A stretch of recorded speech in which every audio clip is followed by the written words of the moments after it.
हर हर महादेव। माता पार्वती की जय। माता एवं बहनों, आज हम गणगौर व्रत कथा बताते हैं। इसके करने से आपकी चूड़ियाँ, आपके माथे का सिंदूर इस जन्म में सदा अमर रहे। गणगौर व्रत भारतीय हिंदू स्त्रियों का त्योहार है। यह चैत्र शुक्ल तृतीया को मनाया जाता है। इस दिन सुहागन स्त्रियां व्रत रहती हैं। कहा जाता है इसी दिन भगवान शंकर ने अपनी अर्धांगिनी पार्वती को तथा पार्वती ने तमाम स्त्रियों को सौभाग्य वर दिया था। पूजन के समय रेणुका की गौर बना करके उस पर चूड़ियाँ, महावर, सिंदूर चढ़ाने का विशेष फल है।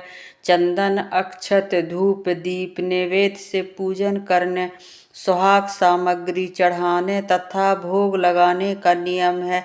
यह व्रत रहने वाली स्त्रियों को गौर पर चढ़े सिंदूर को अपने मांग में लगाना चाहिए। राजस्थान के मारवाड़ी समाज में यह बड़ी धूमधाम से मनाया जाता है। गणगौर प्रसाद पुरुषों के लिए निषिद्ध है। इस व्रत से संबंधित कथा निम्न प्रकार है। हाथ में आप फूल, दूब और अक्षत लेकर बैठें तो सुनिए कथा। एक समय भगवान शंकर नारद एवं पार्वती को साथ लेकर पृथ्वी पर भ्रमण करने निकले थे। भ्रमण करते हुए तीनों जन एक गांव में पहुँचे। उस दिन चैत्र शुक्ल तृतीया थी। गंवई लोगों को जब शंकर जी तथा पार्वती जी के आने की सूचना मिली तो धनी स्त्रियां उनके पूजन करने के लिए नाना प्रकार के रुचिकर भोजन बनाने में लग गए। इसी कारण से उन कुलवंत स्त्रियों को काफी देर हो गई। दूसरी ओर अकुलीन निर्धन घर की स्त्रियां जैसे बैठी थी वैसे ही थाल में हल्दी, चावल, अक्षत तथा जल लेकर शिव पार्वती की पूजा की। अपार श्रद्धा भक्ति में मग्न होकर स्त्रियों ने भगवान को पहचाना तथा उनकी भक्ति रूपी वस्तुओं को स्वीकार कर उनके ऊपर सुहाग रूपी हल्दी छिड़क दिया। इस प्रकार मातेश्वरी गौरी से आशीर्वाद तथा मंगल कामनाएं प्राप्त कर वे औरतें अपने अपने घर चली आईं।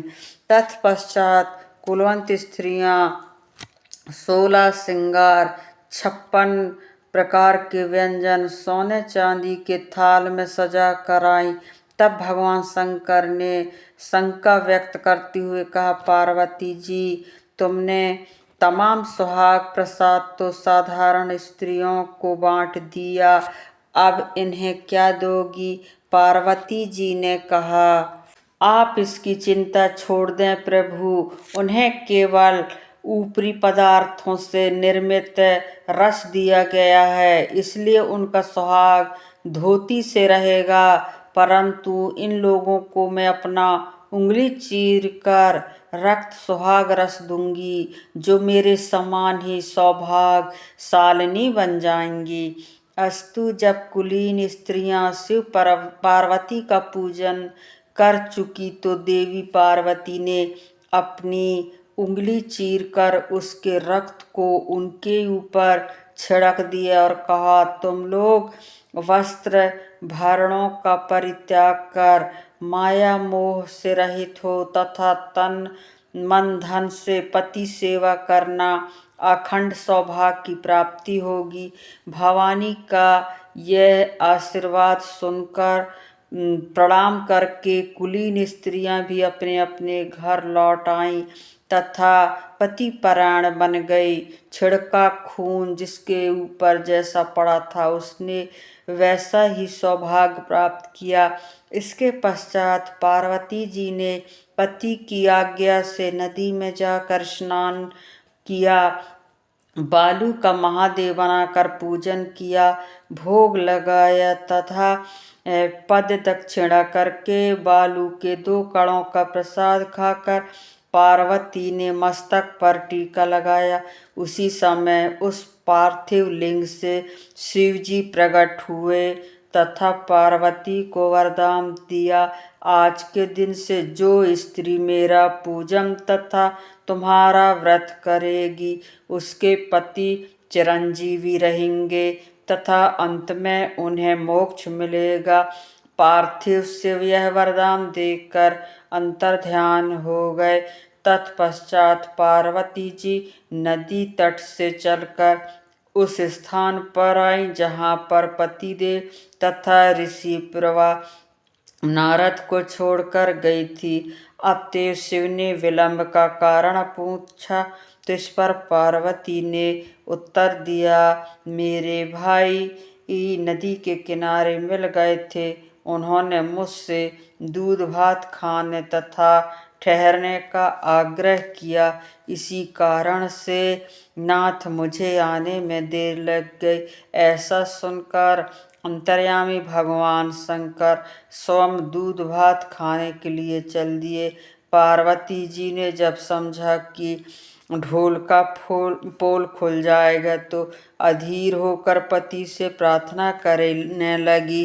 शंकर के पीछे पीछे चलती चलती पार्वती जी ने जब नदी की ओर अवलोकन किया तो एक सुंदर माया का महल दिखाई दिया जिसमें शिवजी के साले तथा सरहज विद्यमान थे। ये लोग जब वहां पहुंचे तो उन लोगों ने आगवानी तथा स्वागत सत्कार किया। 2 दिन तक तीनों जनों ने उनका अतिथि ग्रहण किया। तीसरे दिन सुबह पार्वती के द्वारा चलने का आग्रह को शिव ने ठुकरा दिया। इस पर देवी काफी कुपित हुई तथा अकेली ही राह ली। तब मजबूर होकर महादेव को भी वहीं अनुकरण करना पड़ा। नारद भी साथ में थे।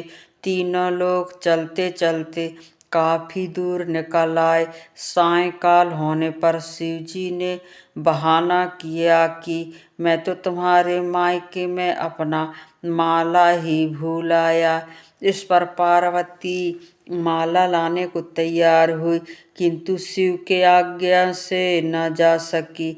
नारद जी वहां गए। जाकर देखते हैं कि ना कहीं महल है ना कहीं कोई निशान है और ना कहीं माला, वरन घोर अंधकार में हिंसक पशु विचरण कर रहे हैं। इस अंधकार पूर्ण डरावने वातावरण को देख नारद बहुत आश्चर्यचकित हुए। तत्पश्चात अचानक बिजली के चमकने से वृक्ष पर टंगी माला दिखाई दी। उसे लेकर महामुनि भयातुर अवस्था में शीघ्र ही शिवजी के पास आए और अपनी विपत्ति का वर्णन कह सुनाया। इस प्रसंग को सुनकर हंसते हुए शिवजी ने नारद से उसका आदि मूल कारण बताया। हे मुनि, आपने जो कुछ दृश्य देखा वह पार्वती की अनोखी माया का प्रतिफल है। वे अपने पार्थिव पूजन की बात को आपसे गुप्त रखना चाहती थी, इसीलिए उन्होंने झूठा बहाना बनाया था। फिर उसे सत्यासत्य करने के लिए उन्होंने अपने पतिव्रत धर्म की शक्ति से झूठे महल की रचना की। अस्तु सच्चाई को उभारने के लिए ही मैंने भी माला लाने के लिए तुम्हें दोबारा उस स्थान पर भेजा था। ऐसा जानकर महर्षि नारद ने माता पार्वती तथा इनसे पतिव्रत प्रभाव से उत्पन्न घटना की छिपाने का सवाल यह भी है समीचीन ही जान पड़ती है, क्योंकि पूजा छिपा कर ही करना चाहिए।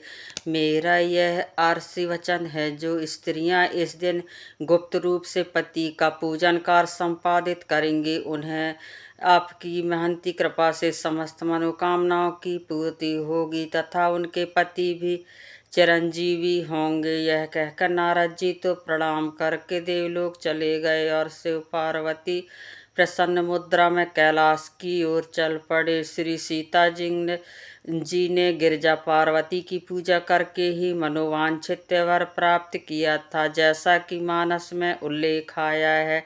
जय जय गिरिराज किशोरी, जय महेश मुख चंद चकोरी, जय गजवादन सन माता जगत जननी दामिनी दुति गाता। चूंकि पार्वती जी ने इस व्रत को छिपाकर किया था, उसी परंपरा के अनुसार आज भी पूजन के अवसर पर पुरुष उपस्थित नहीं रहते। बोलो शंकर भगवान की जय। हर हर महादेव। जय भोलेनाथ। ओम त्र्यंबकं यजामहे सुगंधिं पुष्टिवर्धनम् उर्वारुकमिव बन्धनान् मृत्युमुक्षीमामृतात्। वक्रतुंड महाकाय सूर्यकोटि संप्रभा निर्विघ्नं कुरु देव सर्वकार्येषु सर्वदा। हर हर महादेव।